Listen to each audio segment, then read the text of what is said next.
Look, there's a bunch of things you can say about Friends a million different ways, but they're the only bar that still stands on business in Austin of music all day, every day. Yeah. So credit to them. True. Very true. What else am I going to do noon to 3?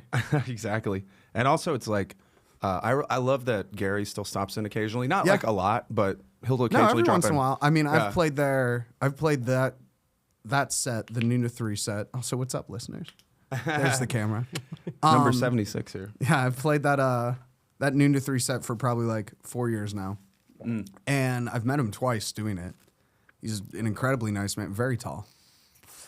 Yeah. Yeah, He's very tall. But he is very nice. And I mean, you know him when he walks in. He's Yeah. He's one of those guys that just has that presence that, like, when he walks in, you're like, oh shit, he's here. It was very cool. Thing, And yeah. the first, and he remembered my name last time, and I made a weird sound into the mic when he did that.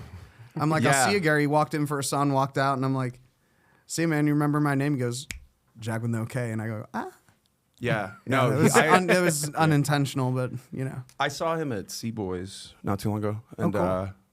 on a Tuesday with the group when I think it was Groove Line was there, and then I was just like walked up by and was like, just said what's up, and he's like, we started chatting or whatever, and he's like, yeah, he mentioned having seen a couple clips of this. That's and pretty I was cool, like, dude. Brah. That's definitely he's a awesome. stroke of the ego right there a little bit. It was nice. Well, it's cool. A little part of it's got to be cool for him, I'd imagine, being like one of the biggest like Austin Touchstones. celebrities, and for sure one of the I would say the biggest Austin musician. I mean, for sure. Living. living. I I would only argue Jimmy because of the legendary status that he has as a like musician. Yeah, and- but it's a little bit like LeBron Jordan, right? It's about the longevity. yeah. Well, and just I because mean, her career's cut short doesn't mean it's not great. yeah, but, no, but and also like, Jimmy's still plays, so he's No, that's fair. yeah, but Gary's my like the guy that I look at as like the Austin's favorite son, I guess, if Yeah. you would, yeah, the 'Cause prodigal he's just- son sort of thing. Yeah, he's just. I mean, he came through. He he's been in the scene since he was a kid, dude. Like since forever. Well, But- one thing that's pretty cool. So this is the coolest story about him that I have. So one time I was playing, and just at friend's bar, noon to 3, and we had been getting complaints from this fucking stupid company that had moved in right above us, and they put a podcast studio. As if the world needs more podcasts. They put a podcast studio above where the speakers are. They were some digital social media marketing company, right? I'll just say their name. They're out of business. Ibble. Yeah. Fuck Ibble. And they would complain to the landlords at Friends that they could hear the music You're like. into their office. And it's like, dude, It's you a- moved. Obviously, It's you. a music venue. Yeah. Obviously, you paid someone to go Did and you do find your you research? office space, but clearly they didn't. Yeah. And there was this And whole if you're thing gonna going get on. office space off fucking Dirty Sixth, Yeah, it's insane. what do you expect? Well, what do you I think's mean, gonna happen? That was kind of my thing. that's So so we had been dumb. in this thing for a little bit about it, and he walked in. It was the first time I'd ever met him, and I played a couple songs of my, they were mine. I think he liked them because he stuck around, and then he came up to the front, and I'm like, hey man, what do you? I know who you are. What do you want to hear? He said, play me something old, and I started playing.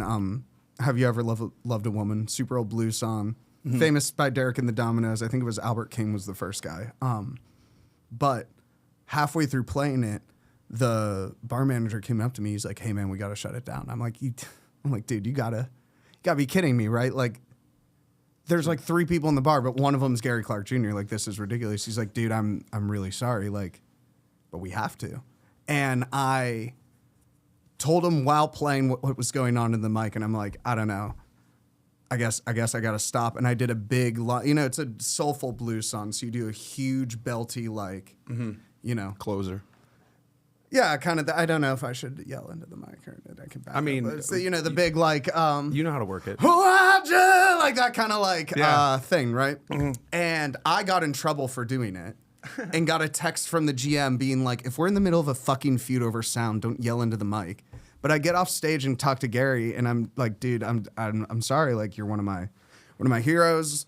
I was a little embarrassed, and he's like, dude, it's fucking bullshit, man. He's like, I don't understand what this is. He's like, I come downtown and I want to see what's going on. It's the only place doing music. It's the place I came playing. And like, they're trying to shut it down for what? What the fuck is this company? Yeah. He finds out the company name. Now, this part's the alleged part, but it almost certainly definitely happened. He messages them and is like, who the fuck do you guys think you are? Stop complaining about live music in downtown Austin. And we didn't get a sound complaint after that, but he was livid and furious and pissed. And then, you know, it's this whole thing. And then the company ended up going bankrupt. So ball don't lie, you know. Ball don't lie, bro. Ball, that's hilarious. Yeah. Ball don't lie. Also, if you're a social media management company and then you are on Instagram and I find you on Instagram and you have like 200 followers and all of your videos have like 12 views, how good of a job are you doing at the one thing you're that's literally the thing. That's the thing you're supposed to do and you can't do it well. Like I never claim to do what I do well, but at least there's a place for it. You know, I'm not, you know. Well, it's just common sense, you would think, you know, if you're going to rent, because 6th Street is, Dirty Six is like, it's all year round. There's shit going on all the time and daytime, nighttime, all the time. It's Dirty Six. Like you can't go there and expect a quiet environment, you know. You can't. It's, I mean, it's, office hours. Look, there dude, are no office hours on Dirty Six. Even during the day, if it's, I mean, you're not going to hear a lot of music anymore. You'll hear me. Right. Noon to 3, Mondays, Thursdays. And also the other days other people play too. I should say that. You'll hear me on Saturdays. Shout out Bercy. Hey, there we go. Oh, there we go. So it works out perfectly. Been over there. But yeah, I mean, there's homeless people yelling. There's trucks that go constantly. Like, I was playing today. The amount of noise that comes from like a U.S. Foods truck. Well, you gotta, just idling and unloading is as loud as anything I'm doing inside of a bar. You gotta be able to just do your thing. Look, they couldn't take it. Yeah, it's like they ibbled their way on out of here. Yeah, it's a verb now. It means to embarrass yourself and then go bankrupt and leave. Yeah. I mean, and ultimately, you know, Friends Bar to me, it's like one of the, you know, staples at this point. Yeah. Of the downtown live music scene. You know, you've got definitely other venues, but when you talk about what, like you said, all day blues or whatever, just music all the time.